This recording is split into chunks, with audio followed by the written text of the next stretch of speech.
মহান বিজয় দিবসের শুভেচ্ছা জানিয়ে দেশ বিদেশের ব্যবসা বাণিজ্য আর অর্থনীতির সব খবর নিয়ে আমন্ত্রণ ওয়ালটন স্মার্ট ফ্রিজ বিজনেস রিপোর্টে। বিজয়ের 54 বছরে দেশের অর্থনীতিতে অভূতপূর্ণ উন্নতি হলেও দূর হয়নি শ্রেণী বৈষম্য, দুর্নীতি, সুশাসন আর প্রাতিষ্ঠানিকীকরণের অভাবকে দায়ী করছেন অর্থনীতিবিদরা। নতুন মৌসুমে হিমাগারের মজুদ 1 লাখ টনের বেশি আলু নিয়ে বিপাকে কৃষক, কেজিতে লোকসান গুনছেন 15 থেকে 17 টাকা। প্রথমবারের মতো বিদেশি লাল আঙুর চাষে সফল চাঁপাইনবাবগঞ্জের কৃষি উদ্যোক্তা, বাণিজ্যিক সম্ভাবনা দেখছে কৃষি বিভাগ। এমন সব খবর নিয়েই আমাদের আজকের আয়োজন।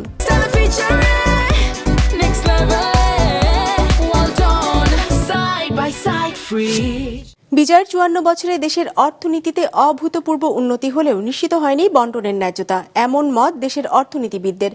তাদের মতে দুর্নীতি, সুশাসনের ঘাটতি ও প্রাতিষ্ঠানিকীকরণের অভাবে দীর্ঘ এই পথ পরিক্রমায় মেলেনি কাঙ্ক্ষিত অর্থনৈতিক ও রাজনৈতিক মুক্তি, যে কারণে সমসাময়িক সময়ে বিজয় অর্জন করেও প্রতিবেশী অনেক দেশের তুলনায় পিছিয়ে আছে বাংলাদেশ। রায়হান শোভনের রিপোর্ট। 9 মাসের যুদ্ধ শেষে 1971 সালের 16 ডিসেম্বর বিজয়ের স্বাদ পায় বাংলাদেশ। তখন মোট দেশজ উৎপাদন বা জিডিপির আকার ছিল 53,000 কোটি টাকা। 54 বছরে তা এখন বেড়ে দাঁড়িয়েছে 50 লাখ কোটি টাকার বেশি। এই সময় দেশে বাজেটের আকার 786 কোটি টাকা থেকে বেড়ে হয়েছে 7,90,000 কোটি টাকা, যার উপর ভর করে 1971 সালের $140 মাথাপিছু আয় এখন পৌঁছে গেছে $2,820। দারিদ্র্যের হার 75% থেকে নেমেছে 18 ঘরে। আমরা যদি বিভিন্ন সূচক দেখি বাংলাদেশে আর্থসামাজিক, সেগুলোতে প্রত্যেকটাতেই বাংলাদেশের উন্নয়ন হয়েছে এবং আগের প্রজন্ম থেকে পরবর্তী প্রজন্ম তার জীবন মান উন্নত করতে পেরেছে। এটা নিয়ে কোনো, আমার মনে হয় যে কোনো মত পার্থক্য থাকার কথা না। কিন্তু একই সাথে অগ্রগতি যেটুকু হয়েছে এটার বন্টনের ন্যায্যতা ছিল কিনা, এই বন্টনের ন্যায্যতার ক্ষেত্রে আমাদের অনেক ধরনের ঘাটতি আছে। আমরা বিশেষত সাম্প্রতিক অতীতে দেখেছি কিভাবে আমাদের আয় বৈষম্য, ভোগ বৈষম্য, সম্পদ বৈষম্য এগুলো বৃদ্ধি পেয়েছে। শুধু জিডিপি কিংবা মাথাপিছু আয় নয়, বিজয়ের 54 বছরে প্রায় সব সূচকেই উন্নতি করেছে বাংলাদেশ। সেই সময়কার নামমাত্র রপ্তানি আয় আজ পৌঁছে গেছে $4,800 কোটি উপরে। এই 54 বছরে 1,60,00,000-এর বেশি মানুষ কাজের উদ্দেশ্যে পাড়ি জমিয়েছেন পৃথিবীর বিভিন্ন গন্তব্যে, যারা প্রতি বছরই দেশে পাঠাচ্ছেন মোটা অঙ্কের বৈদেশিক মুদ্রা। সবশেষ অর্থ বছরেও যার পরিমাণ দাঁড়িয়েছে $3,000 কোটি উপরে। ধারাবাহিকভাবে রপ্তানি ও রেমিট্যান্সের পরিমাণ বাড়ায় 1971 সালের $18 রিজার্ভ আজ পৌঁছে গেছে $3,200 কোটি। একবিংশ শতাব্দীতে বাংলাদেশকে যে জায়গায় আমাদের নতুন প্রজন্ম নিয়ে যেতে চায়, সেদিক থেকে অবশ্যই আমাদের অনেক ঘাটতি আছে। সুশাসনের অভাব আছে, প্রাতিষ্ঠানিক দুর্বলতা আছে, আমাদের বাস্তবায়নের ক্ষেত্রে আমাদের অনেক ধরনের বিচ্যুতি ব্যত্যয় আছে। লোকেশনাল অ্যাডভান্টেজ ধরেন, জিও পলিটিক্যাল ইম্পর্টেন্স ধরেন, সমস্ত ক্ষেত্রে বাংলাদেশ বিনিয়োগের উর্বর ক্ষেত্র হিসাবে তৈরি করা সম্ভব ছিল এবং সেটা আজকে সম্ভব হয়নি। তার পিছনেও কিন্তু এই রাজনৈতিক ব্যর্থতাই আমি মনে করি দায়ী। বিজয়ের এই 54 বছরে মাথাপিছু আয় থেকে শুরু করে অবকাঠামো উন্নয়ন, জিডিপি প্রবৃদ্ধি, ডলারের দর কিংবা মূল্যস্ফীতি, প্রায় সকল সূচকেই পাকিস্তানকে পেছনে ফেলেছে বাংলাদেশ। কিন্তু প্রশ্ন হচ্ছে যে অর্থনৈতিক কিংবা রাজনৈতিক মুক্তির আকাঙ্ক্ষা থেকে আজকের এই বিজয় 54 বছরে সেটি কতটা পূরণ হলো? যারা শহীদ হয়েছেন তারা যে আকাঙ্ক্ষাটা বুকে ধারণ করে তারা তাদের আত্মাহুতি দিয়েছেন, সেটার নিরিখে আমি যদি বলি তাহলে এখনো পর্যন্ত আমরা সেটা করতে পারিনি। এবং আমাদেরকে সেই জায়গাটায় যেতে হলে আমাদের অবশ্যই, কেবলমাত্র এটা রাজনীতির ব্যাপার না, এটার সাথে রাষ্ট্র বহির্ভূত যারা আছেন, নাগরিক সমাজ, আমার মনে হয় যে সবারই আমাদের দায়িত্ব আছে। বিশ্লেষকরা মনে করছেন দেশের অর্থনীতি কিংবা রাজনীতির ভবিষ্যৎ কোথায় গিয়ে দাঁড়াবে তা অনেকটাই নির্ভর করবে আগামীতে নির্বাচিত সরকার কতটা নীতিগত সংস্কারে ভূমিকা রাখতে পারে। তার থেকে বড় বিষয় আসন্ন নির্বাচন কতটুকু অংশগ্রহণমূলক ও সুষ্ঠু হয়। রায়হান শোভন, বিজনেস রিপোর্ট, মাছরাঙা টেলিভিশন। নতুন মৌসুম শুরু হলেও মুন্সিগঞ্জের হিমাগারে মজুদ রয়েছে 1 লাখ মেট্রিক টনেরও বেশি আলু। এসব আলু গলার কাটা হয়ে আছে আলু চাষিদের। কেজিতে 15 থেকে 17 টাকা লোকসান দিয়ে হিমাগারের বাইরে 10 টাকা দরে বিক্রি করতে বাধ্য হচ্ছেন তারা। তারপরও ঘুরে দাঁড়ানোর আশায় নতুন মৌসুমে আলু চাষ শুরু করেছেন চাষিরা।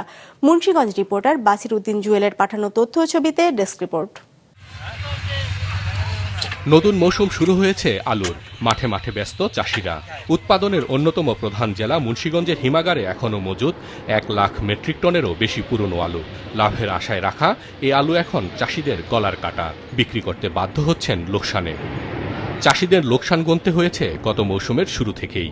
এ সময়ে এসে আরও বেড়েছে লোকসানের বোঝা। কৃষকরা জানিয়েছেন প্রতি কেজি আলু উৎপাদনে খরচ পড়েছে 15 থেকে 17 টাকা। এর সাথে যোগ হয়েছে হিমাগারের ভাড়া 6 টাকা। বস্তা ও পরিবহন খরচ মিলিয়ে মোট খরচ পড়েছে 25 থেকে 27 টাকা। বাধ্য হয়ে সে আলু হিমাগারের গেটে বিক্রি করছেন 10 থেকে 12 টাকা কেজিতে। যেই দাম কৃষক তো এখনই মারা গেছে, আলুর তো আর দাম নাই। গত বছরে তো মার খাইছে, এর আগের বছর তো টাকা বদলাইছে, এবার আবার লাগাইতেছে ওই আশাই যদি আবার পরে পায়। ভবিষ্যতে কি হয় এটা তো বলা যায় না। এই জন্য যদি সরকার এটা উদ্যোগ নেয় তো আমরা কৃষক বাঁচতে পারবো। তার উপর হিমাগারের তাপমাত্রা যথাযথ না রাখায় নষ্ট হয়ে গেছে অনেক আলু। বীজের গুণগত মান নষ্টেরও অভিযোগ কৃষকদের। সার না পাওয়া ও দাম নিয়েও রয়েছে বিস্তর অভিযোগ। তার ভাইনি হাসুমের মারফত ভাইনি আর কি, অন্য অঞ্চল ভাইছি আর বেশি নিচে আমাকে তো খেতে তো করতে হইব। কৃষকের সার পাইতে আছে না, নানান মিটার জোগাড় করে আমরা এক বস্তায় হুনতাছি 400-300 টাকার একটা বস্তায় বেশি। আর আমার কাছে তো ইয়ে আছে কত টাকা সারের দাম, কিন্তু তাতে 400-500 টাকা করে প্যাকেটে বেশি আছে। সে আলু এখন মনে করেন এরকম অবস্থা বিক্রি উপযোগী না। ক্লোস্টারে রাখছে, ক্লোস্টার ভাড়া দিয়েও আপনার রাখতে পারতেছে না। স্টোরের হাওয়া কমাই দিতেছে, আলু নষ্ট হয়ে যেতেছে, তাপমাত্রা অনেক কম। সেক্ষেত্রে মানে কৃষক অনেকটাই আর লসের তলে পড়ে গেছে। লোকসানের বোঝা মাথায় নিয়ে নতুন মৌসুমে ঘুরে দাঁড়ানোর আশায় আলু আবাদ করছেন কৃষকরা। আলু রোপণের জেলা জুড়ে চলছে ব্যাপক কর্মযজ্ঞ। গত মৌসুমে লোকসানের কারণে এবার অনেকে আলু আবাদ করছেন না। এতে কমবে আলুর উৎপাদন, জানিয়েছে জেলা কৃষি বিভাগ। বাজারে আলুর দামটা অনেক কম, স্বাভাবিকভাবে আমরা ধারণা করছি যে আগামী মৌসুমে আলুর আবাদ একটু হলেও কমে যাবে, তবে খুব বেশি কমবে না, হয়তো 5 থেকে 700 হেক্টর। আমরা ধারণা করতে চাই 34,000 মেট্রিক টন আলু আবাদ হবে। মাঠ লেভেলে আমরা সারের সরবরাহটাকে নিরবচ্ছিন্ন রেখেছি। আমাদের ইম্পোর্টার বিএডিসি যারা নন ইউরিয়া সার আমাদের সরবরাহ দিচ্ছেন, সেখানেও আমরা তাদের সঙ্গে প্রতিদিনের একটা যোগাযোগ রাখছি যে কখন কোথায় সার গেল। চলতি মৌসুমে 34,655 হেক্টর জমিতে আলু চাষের লক্ষ্যমাত্রা নির্ধারণ করা হয়েছে। এখন পর্যন্ত রোপণ হয়েছে 20,000 হেক্টর জমিতে। হাসান মেহেদি, বিজনেস রিপোর্ট, মাছরাঙা টেলিভিশন। চাঁপাইনবাবগঞ্জে প্রথমবারের মতো বিদেশি লাল আঙুর চাষে সফলতা পেয়েছেন কৃষি উদ্যোক্তা বুলবুল আলম। 2 বিঘা জমিতে চাষ করা বাইকুনুর জাতের আঙুর এখন থোকায় থোকায় ঝুলছে তার বাগানে। কৃষি বিভাগের মতে বরেন্দ্র অঞ্চলের শুষ্ক মাটিতে এ জাতের আঙুরের ব্যাপক বাণিজ্যিক সম্ভাবনা রয়েছে। চাঁপাইনবাবগঞ্জ রিপোর্টার ডাবলু কুমার ঘোষের পাঠানো তথ্য ছবিতে ডেস্ক রিপোর্ট। থোকায় থোকায় ঝুলে থাকা রঙিন আঙুর নজর কাটছে অনেকেরই। চাঁপাইনবাবগঞ্জ সদর উপজেলার ঠাকুরপলা সড়কের পাশেই এই ফলের বাগান। স্থানীয় উদ্যোক্তা বুলবুল আলম প্রথমবারের মতো 2 বিঘা জমিতে চাষ করেছেন বিদেশি বাইকুনুর জাতের লাল আঙুর। ফলে আমের রাজধানীতে যুক্ত হলো নতুন সম্ভাবনা। বুলবুল আলম জানান, শুরুতেই কিছু চ্যালেঞ্জ থাকলেও কৃষি বিভাগের সহায়তায় প্রথম বছরেই পেয়েছেন সফলতা।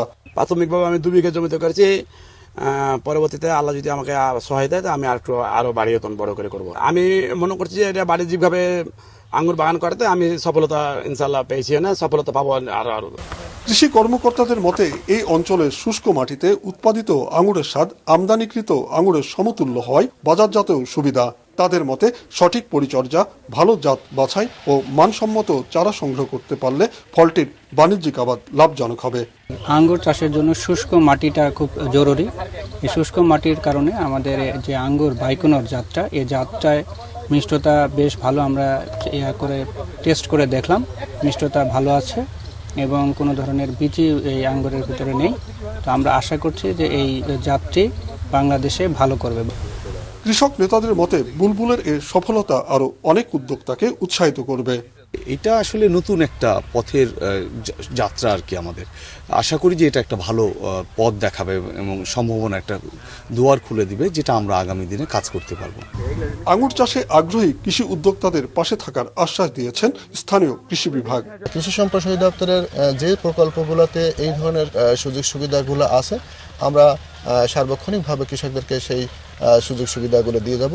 আর সর্বোপরি আমাদের যে সম্প্রসারণমূলক যে সমস্ত কর্মকাণ্ড এবং তাদের মধ্যে পরামর্শমূলক কর্মকাণ্ড, সেটা আমরা সবসময় তাদের পাশে থেকে এটা দিয়ে দেব। সঠিক প্রযুক্তি ও সরকারি সহযোগিতা পেলে আঙুর চাষে বদলে যেতে পারে এ অঞ্চলের কৃষি অর্থনীতির চিত্র। বিজনেস রিপোর্ট, মাছরাঙা টেলিভিশন।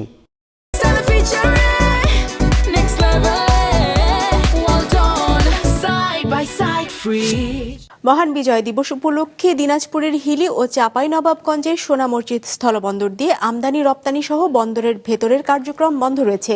তবে ইমিগ্রেশন চেকপোস্ট দিয়ে পাসপোর্টে দুই দেশের মাঝে যাত্রী পারাপার কার্যক্রম স্বাভাবিক রয়েছে বলে জানিয়েছেন কর্তৃপক্ষ।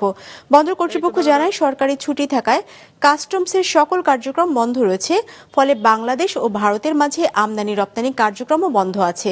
ছুটি শেষে বুধবার সকাল থেকে আবারও দুই দেশের মাঝে বাণিজ্য কার্যক্রম শুরু হবে। এদিকে ব্রাহ্মণবাড়িয়ার আখাউড়া স্থলবন্দর দিয়ে রেকর্ড পরিমাণ মাছ ভারতে রপ্তানি হয়েছে। সোমবার 27টি ট্রাকে করে 1,05,846 কেজি মাছ ভারতে গেছে, যার মূল্য বাংলাদেশি টাকায় 3,22,83,000 টাকা। প্রতি কেজি মাছের দাম পড়েছে $2.5। ব্যবসায়ীরা জানান, শুধু ত্রিপুরা রাজ্য নয়, ভারতের 7 সিস্টার্স খ্যাত সব কয়টি অঞ্চলেই বাংলাদেশের মাছের ব্যাপক চাহিদা রয়েছে। দীর্ঘ 3 মাস পর যশোরের বেনাপোল স্থলবন্দর দিয়ে ভারত থেকে পেঁয়াজ আমদানি শুরু হয়েছে। সোমবার সন্ধ্যায় ভারতের পেট্রাপোল বন্দর দিয়ে 3টি ট্রাকে 90 টন পেঁয়াজ এসেছে। এখন চলছে খালাসের কাজ। বন্দর কর্তৃপক্ষ জানিয়েছে, সাতক্ষীরার মেসার্স HKA এন্টারপ্রাইজ ও যশোরের মেসার্স সাবাহ এন্টারপ্রাইজ এই চালান আমদানি করেছে। এছাড়া আরেক আমদানিকারক পেঁয়াজ আসার অপেক্ষায় রয়েছে বলেও জানায় বন্দর কর্তৃপক্ষ। পেঁয়াজ আমদানি শুরু হয় বেনাপোলের বাজারে কেজিতে 5 থেকে 10 টাকা কমেছে পেঁয়াজের দর।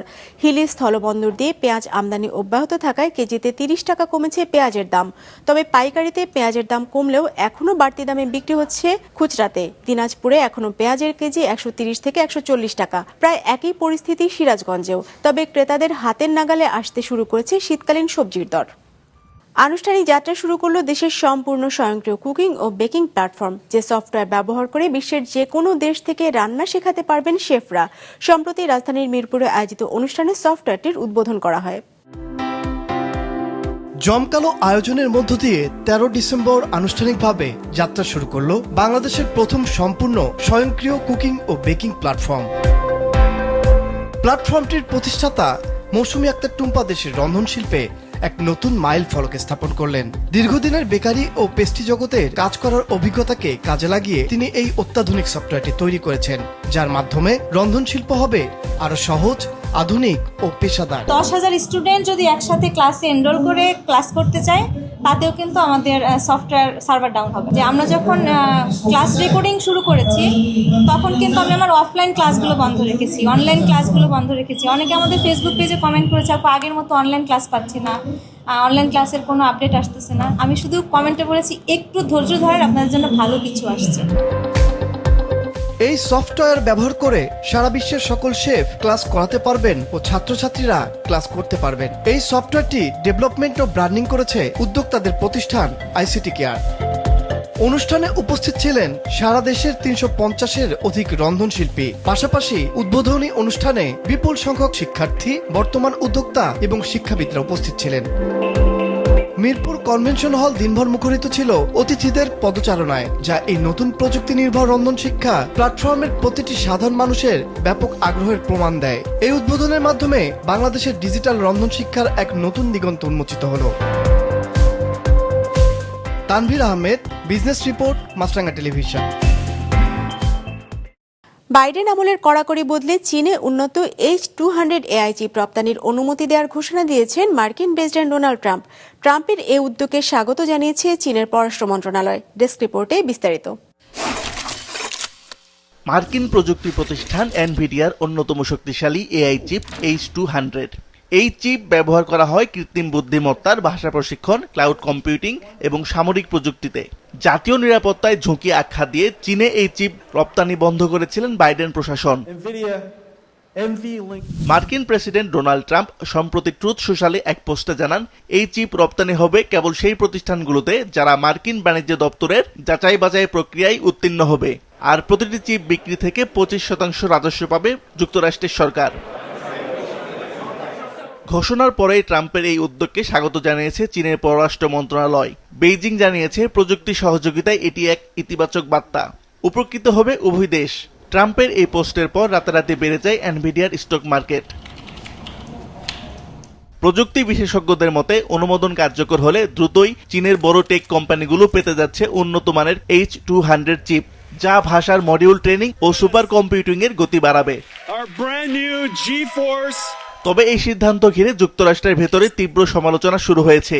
ডেমোক্রেট আইন প্রণেতাদের দাবি উন্নত এআই চিপ চীনের সামরিক গবেষণা ও নজরদারির প্রযুক্তিকে আরও শক্তিশালী করতে পারে, যা যুক্তরাষ্ট্রের জাতীয় নিরাপত্তার জন্য হুমকি। তবে ট্রাম্প পরিষ্কার করে বলেন, সর্বাধুনিক ব্ল্যাক অয়েল সিরিজের চিপগুলো কোনোভাবেই রপ্তানির আওতাধীন নয়, শুধু H200 এর উপর সীমিত শর্তে ছাড় দেয়া হয়েছে।